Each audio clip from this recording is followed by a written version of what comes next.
All right, welcome to part 2 of Canvas for EDD. This should be the fourth video on getting started with EDD. We've talked about the home page. We talked about how to navigate a little bit around, and I showed you what student view looks like. I'm going to work in the regular teacher view for this. As you see, the home page is where you'll start. Click on that course landing page banner at the top. Down here you can also click on course landing page. One of the things that might be different from what you see in other courses, I would anticipate that other teachers would probably jump you to modules. I have done this a little bit different. I'm trying to make this look like how PLTW does it so that it's a more familiar feel for you.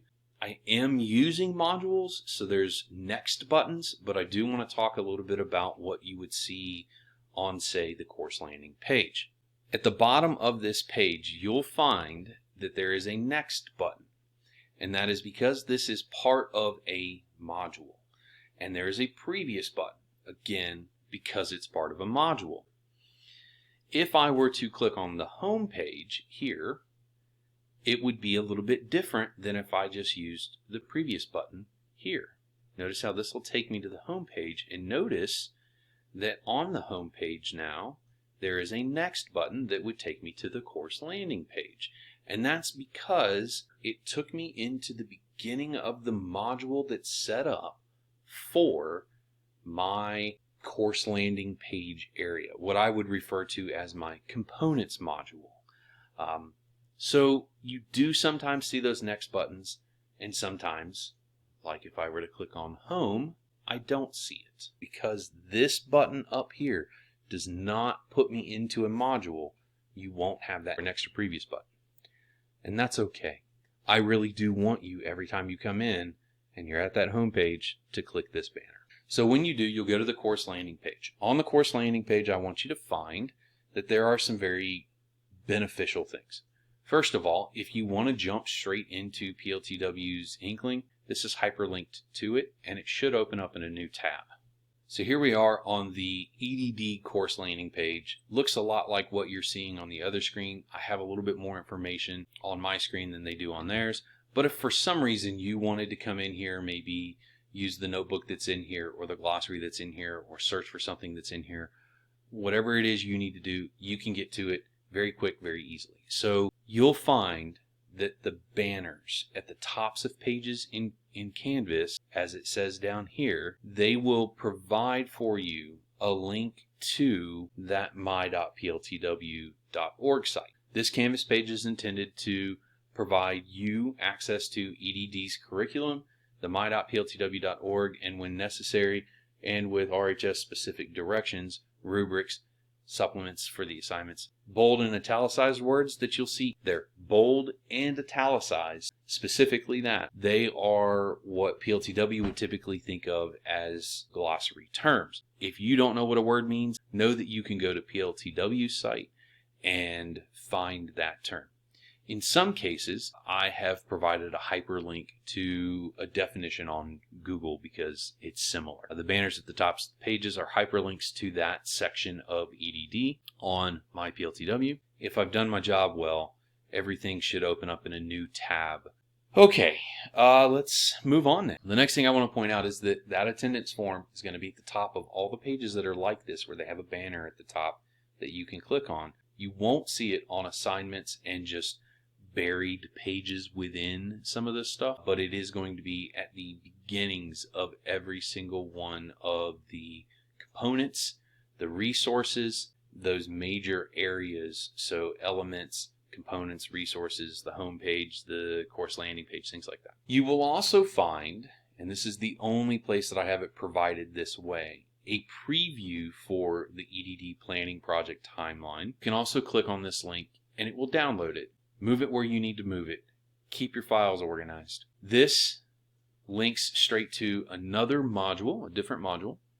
This one is the EDPPSR, which we'll talk about in depth, but basically this is your engineering design process portfolio scoring rubric. It's massive, very in-depth, and it will be used for your final defense. It is something that you can preview and look at directly on here, but I encourage you to download a copy of it. I've provided it in this location on a separate page because there's also some scored examples here. They're broken down so that you can look at each of the elements. And remember, the elements are the things that you're going to write a technical report about and then present during a proposal. You click on each of these things and then you can click and see what each of those elements have as examples for scored versions of these. A score of 0 relates back to that EDPPSR. This would be like you did nothing.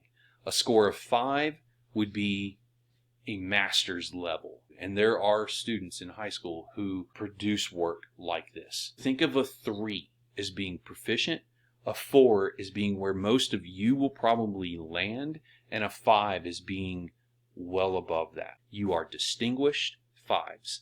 You are accomplished, 4s. You're proficient, 3. You are practiced, 2. You're a novice, 1. 0. You didn't really do anything. Each of the different elements have their own scored examples. Notice now how, because we've gone down in the file tree, if you will, of all of this, you can go back to scored examples. You could go right back to EDPPSR. You could go back to the home page, the course landing page. You get it. I can also navigate through this module with the previous and next buttons. I'm going to go back to the course landing page. Getting started, distance learning opportunities, and skills for success are things that PLTW has created. I'm going to leave it up to you if you choose to look at these things. They're not embedded within Canvas. They're here for you. Very much so useful. If you have time, look them over. This is also where you can get to DPS's Module 0.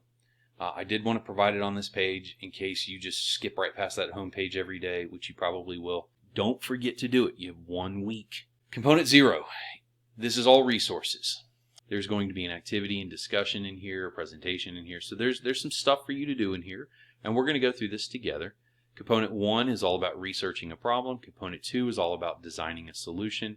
And Component 3 is all about creating a prototype and a testing plan. Component 4 is all about evaluation and reflection on the design process. And then Component 5 is all about you presenting it. And then Component 6, this just hyperlinks back to PLTW's site. So 3 components, 1, 2, and 3, they're the bulk of the work. Component 0 has resources that you'll come back to quite a bit, and Component 4 is done throughout the semester, and Component 5 is all about you presenting at the very end. Each one of these buttons, if you click on them, they'll take you to a module that is that component. If I were to just click Next, I would go straight to Component 0. I would also go to Component 0 if I clicked on this button right here, and it keeps me in this same module. Those next and previous buttons are still there. You can also get to it with the hyperlink at the bottom of a page. This is a hyperlink to Component 0 within PLTW's Inkling site. You have access to that planning project timeline. You have access to the EDPPSR. That's going to be on every single one of the component pages. Here's Component 1, here's Component 2, and 3. So let's go back to Component 0. Notice that then there's access to the different resources. I'm just going to click on one of them for now. Let's go to the Alpha resource. And you'll find, just like with the components, there's information embedded within here that you should read about. Each of the components have a breakdown of what's in them and that kind of stuff. But here is the bulk of your work. You'll maybe be in the resources for Alpha, or you'll be in element B or element F. And you'll find that within each of those, there's maybe a page or a presentation that you should go look at. When you click on them, they'll bring you into a module that allows you to navigate through the items within that element.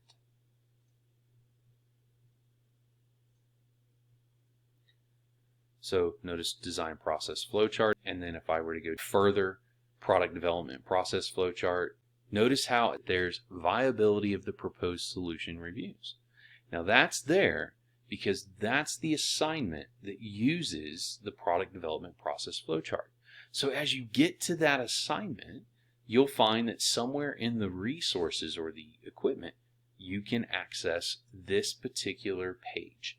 And then you can get back to that assignment very quickly by clicking on this link. All right, so I'm not going to click through all of these, but I do want you to see that if I'm in that alpha resource and I've clicked to here and I'm like, oh, how do I get back to it? You come right back down here, you click on alpha resource, it'll bring you right back to this. 10 mighty questions is what we were just on, so notice how this is in the same order as what your module will move you through.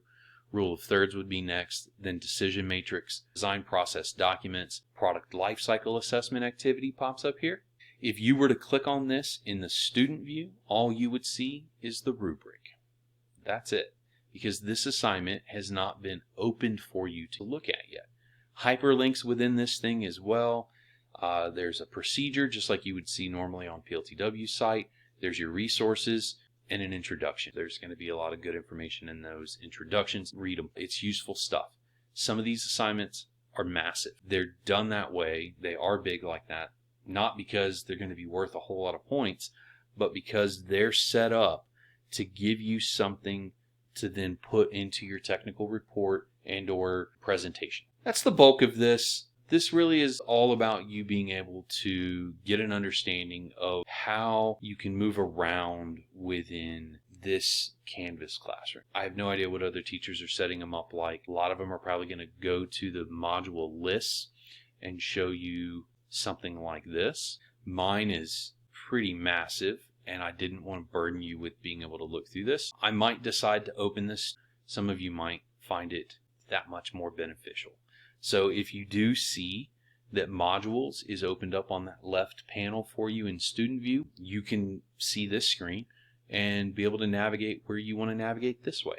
It might be easier for you. We'll play with that, and I'll take your advice. If you want it open, I can open it up for you, but I don't want to burden you with it. So this is what it might look like. So if you're in element A, you can get to your added value discussion, your forming teams assignment. There's a discussion that's part of that assignment at the end of it. Team problem statement assignment. Problem statement documents is a page for you to go look at. Probably has some presentation in there that you could look at too. Or the problem statement discussion. You get the point. In addition to this, on that project timeline, that giant Gantt chart, those hyperlinks will bring you right to these things as well, directly to them. Whether it's something like forming teams or something that is a page as opposed to an assignment. I hope this was helpful, and hopefully you will ask any questions that you need to. Have a great night.